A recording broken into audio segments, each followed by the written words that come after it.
Good afternoon, everyone from the virtual sphere. My name is Gwen Evans, and I'm the Vice President of Global Library Relations at Elsevier.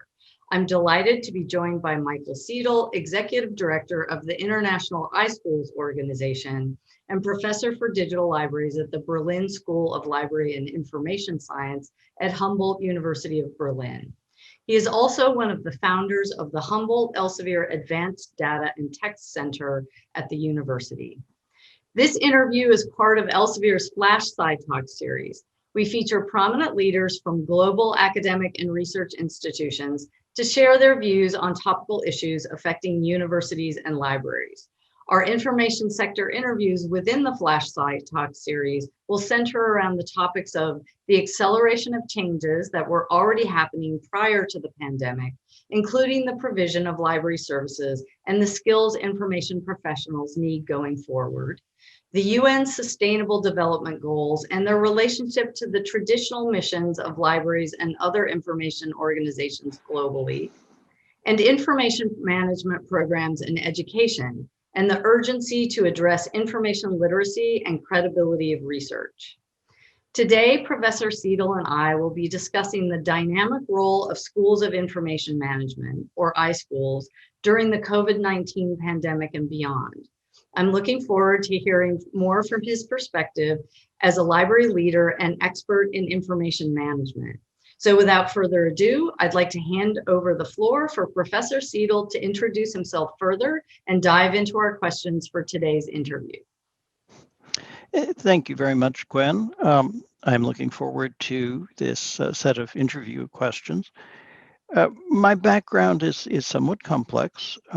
My original training was as an historian, doctorate from University of Chicago, but I've spent most of my life as a computer scientist doing assembly language work, database, at one point, much more operating system algorithms. So it's an unusual combination. And I have had positions at American universities and, of course, now in Germany at Berlin. I am a German citizen and an American citizen, dual citizen, and I feel quite comfortable in both cultures. And I have used this dual identity in part to try to build bridges among schools in the iSchool community. So that's a little bit of an overview of what I do. And I'm no longer, I'm 70 years old. I'm no longer actively teaching, but I am still officially part of the university and have two fairly large grant projects, which I haven't finished off yet and will in the next 3-4 years. So that's enough about me. Let's go on to the questions. Okay. In a post-COVID world, what role should the schools of information management play in shaping science and research in society? Well, we play a fairly important role, much more important than people assume from the word library, which is in the names of many of our schools. People tend to think in many parts of the world, especially that librarians are just the people who put books back on the shelf. And in fact, librarians and schools of information generally manage information. And information is an absolutely key resource in this COVID world. But it was there before too. So in some ways, our role hasn't fundamentally changed, but how we deliver some of these resources has. I think one of the things that we have realized post-COVID is how very much more international we have to be and act.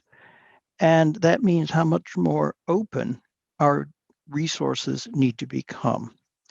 And we're really only starting to realize and to investigate the degree to which open research data, I mean, it's not a new topic, it's been around for a long time, but the pandemic, the drive to get more research done on vaccines, to understand the consequences better. Even simple things like it's not just wearing a mask, it's what kind of mask, whether double masking makes a difference. These are all research areas. And who manages this information? This is our job, because information science, it's not an accident that the name is information science. We look at the information structure of the world the way an historian looks at the past. That is our remit, and that is what we do. In this COVID world, that seems essential. How do you see the role of the library within research organizations changing? Well, interestingly enough, I'm have been asked to write a paper on exactly this topic. So I was just thinking about this morning, and it goes back a long way. The beginning developments for how we think about information within the library context predates some of the things that we have done in libraries. The Inter-University Consortium for Political and Social Research at the University of Michigan has, in the 1960s, started gathering digital data, machine-readable data. Their relationship with libraries was tentative at the time. It still is tentative, but is exactly this kind of information. Research data made available, not completely without cost, but made publicly available. That is one of the major tasks we have. Libraries have an enormous resource of information. Used to be in print. When I worked at the University of Chicago Library as a doctoral student back in the 1970s, we had the census of India. India's got a lot of people. It did then too. The census of India was enormous. I mean, just, shelf after shelf after shelf of books. And if you wanted to use the statistical information, it was really high quality information source. If you wanted to use it, you went there, you looked at the book, you entered it. Well, you probably wrote it down and then you entered it into a computer, and then you could process it. Think of the number of errors you make in something like this. The role of a library today is we get the source, we get it digitally. We often look for it explicitly digitally. And then we make this available in some way that allows people to make intelligent use of the information resource that is there. How we do this has become far more complex. We don't want to get rid of paper, of course, but paper is not something that we have as a limitation any longer. And the language limitations are also an important issue. I will come back to that in a little bit, possibly with another one of your questions, since I've seen them in advance. Language is something that we can deal with now in libraries in a digital form much more efficiently than we could back in the 70s or 80s. We have tools like Google Translate. It's not perfect by any means, but if you've got a piece of text that you can see on a screen and have, copy it into a translate program, you can get some sense of what it means. That wasn't possible before. This means that we can move information across boundaries. So when people come to us today in a library, and of course, many of our libraries are physically closed, but we have an enormous amount of digital information that we can offer. We offer also resources, information about how to get a translation, what kinds of online tools are available, what is for purchase, what the university might already have subscribed to. That is an absolutely essential part of how we process information today. And that is a role of libraries that hasn't entered the public consciousness.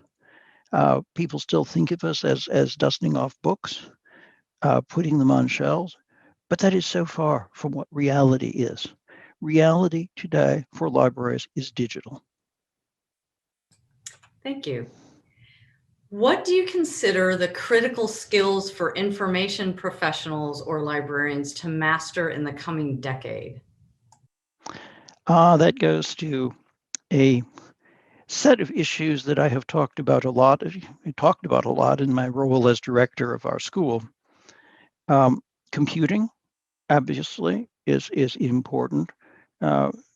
Students going through our program must learn a computer language. I've taught it myself. We've picked some we used to do somewhat more C-oriented topics, but we've moved to something a little bit simpler because it's easier for students to deal with a language that is relatively natural language like.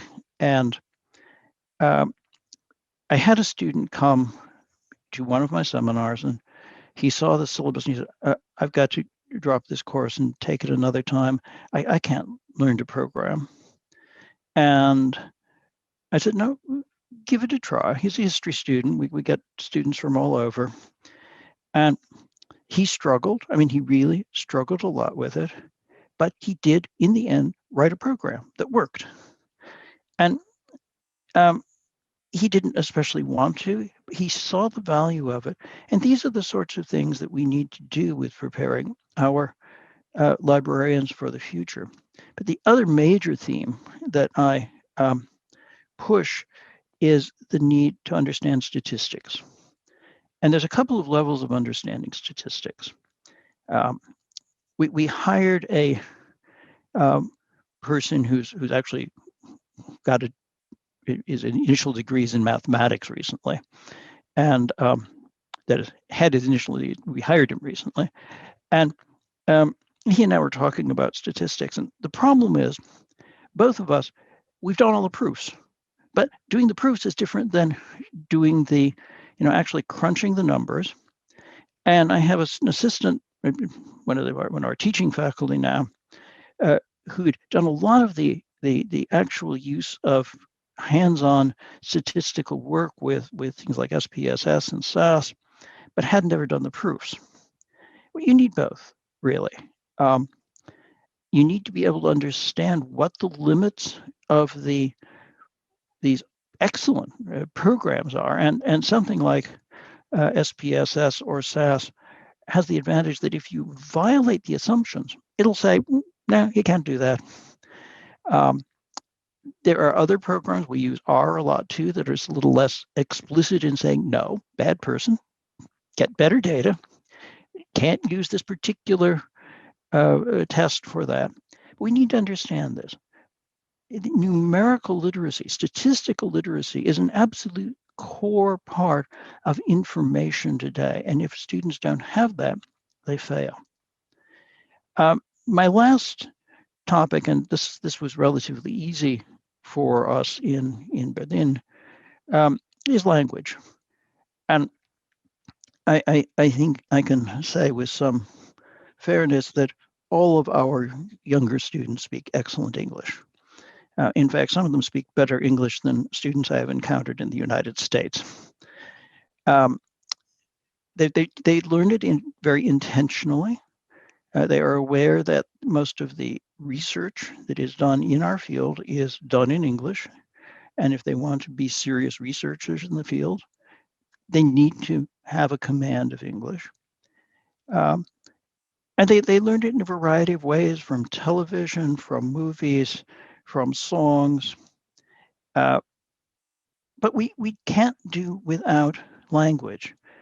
And for someone who grows up in America or in the UK or other English-speaking countries, there's a sense that, well, the world has come to us. Why do we have to learn anything? But there is such a variety of different cultures, different sources of information, that people who actually don't understand the nuances of different languages, who never grew up with different languages, that's a form of poverty. And that needs to be worked on. And there are so many good programs today. the Goethe Institute for German, Alliance Française. There are programs to teach you Chinese. One needs to take the effort to do this because it is a very global world. Those are the three things I think that I would emphasize for librarians. It's a very different set of skills. A lot of people would say, well, you need to learn cataloging, you need to learn how to organize. I'm not saying those aren't important. The iSchools publish a book on the art of organizing, which is certainly a piece of what anyone does with information. And when I write, I'm often talking about how we organize and catalog information, because if we don't know how to do that, we lose track of what we're talking about. It's much harder to quantify. But those are more traditional pieces. The computing and the math and the language, that's what will bring us to the future. Sorry, I was preaching. No, that was a great sermon. Is there a particular sustainable development goal or area that info management or librarianship educators are or should be focused on? Well, sustainable development is a very broad set of categories, and this is something that the iSchools in particular have had in a focus for some time. We have been working, so the current chair of the iSchools, Gobinda Chowdhury, had a grant working with three African countries with their universities and their libraries there to help bring them into conversation with some of these topics that I was just focusing on. And the variety of countries there and the variety of issues is just enormous. Education is one of the most important sustainable development goals. And if we can help people in countries where the educational achievements may be somewhat less than they would like and we would like, to have resources, which often means open access to resources, to have an understanding of those resources, but also simply to integrate them into the conversation globally. And this is part of our goal. We have a few African and South American members. We have a very large number of Asian members in the iSchools. And each of these brings a different set of strengths. Rather than thinking about, well, this is a poor third world country and we'll give them a helping hand, we need to think not only that, but what can we learn from them? What are things that we can do mutually and work together that will help the entire global economy? And those are difficult issues. The structure of resources in other countries is, well, other countries. I mean, within the world, what a university offers by way of information, what a university library does, how degrees are set up, it just varies absolutely enormously. Even within Europe, we had a very large diversity of what a university degree and the leaving degree meant. And with the Bologna process back 20 years ago, we brought those together. And these are important sets of standards that we need to be in conversation with the whole of the world. One of the requirements for becoming an iSchool, becoming a member of our organization, is having a doctoral program. And we set some quality levels so that we are all at least a particular minimal level. And we have, I think, 120 members now. But that doesn't mean we're all exactly alike. And that's actually good, because we can learn from each other as part of this process. So I'd like to emphasize with sustainable development, it's two-way.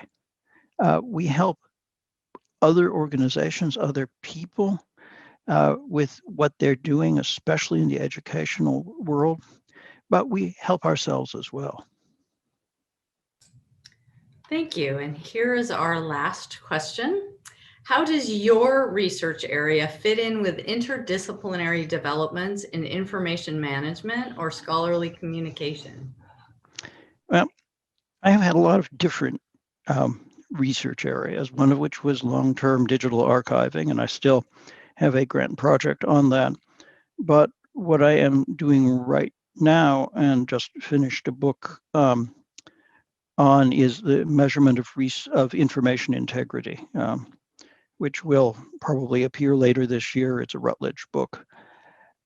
And how we measure the value of information publicly is an important issue. Plagiarism is often talked of because plagiarism is relatively easy to discover. Yes, it's an ethical issue, it's an important issue, but we shouldn't forget that plagiarism doesn't actually damage the base of research unless it's plagiarizing something that is fundamentally wrong. People are trying to steal things that are good. And there's also a degree to which plagiarism is an international issue because many people whose native language is not English use English language text to try to get the what they're writing to be accurate, sensible English language, and sometimes take too much. And the level at which we test plagiarism today is so granular that a small sequence of words can trigger a flag. So plagiarism, as I say, it's not the major issue, but it is an issue that is out there publicly. Image manipulation is an issue that especially we are looking at with the Head Center, because image manipulation has become so much intellectually easier with modern digital tools. It always was possible. I mean, if you go back pre-digital cameras, you could still manipulate, and there are plenty of examples under Stalin, for example, of photographs of Soviet leaders that suddenly vanished from a photograph. They were erased. You can do this in the analog world as well as in the digital, but it's easier. And simply defining what we mean by manipulation is actually really complex. One of my postdocs did his dissertation, excellent dissertation, partly on this issue, and interviewed a biologist who was willing to have her name used, but I won't use it here, who said when she started out with using digital tools, and she realized, well, there was a scratch on the lens for this image, and with a digital tool, she could just make that scratch go away. It didn't alter the content, it didn't affect the scientific value of it, it just made it easier to see. And she raised the question as part of this interview, was that wrong? She talked about it with the publishers. The publishers said, you weren't cheating. It was there, you're just cleaning it up a little bit. But when we try to make rules for what counts as manipulation, that sort of thing probably would violate most of the rules today. So we need to think what our intentions are with some of the rules, and goes back to the plagiarism too. What is the intention of stopping plagiarism? Is it really stopping people from stealing intellectual content, or are we making it more difficult for people whose first language is not English? Third area that I focus on a lot, and is probably the most important, is data falsification. Dietrich Stapel, I will mention a name because he's been very public about this, made up data, just made it up, gave it to some of his doctoral students. When he was caught, and he was caught by some very brave doctoral students who actually went to the department and said, this doesn't make sense. These data are too perfect. He admitted it and described how he went about this and why he went about it.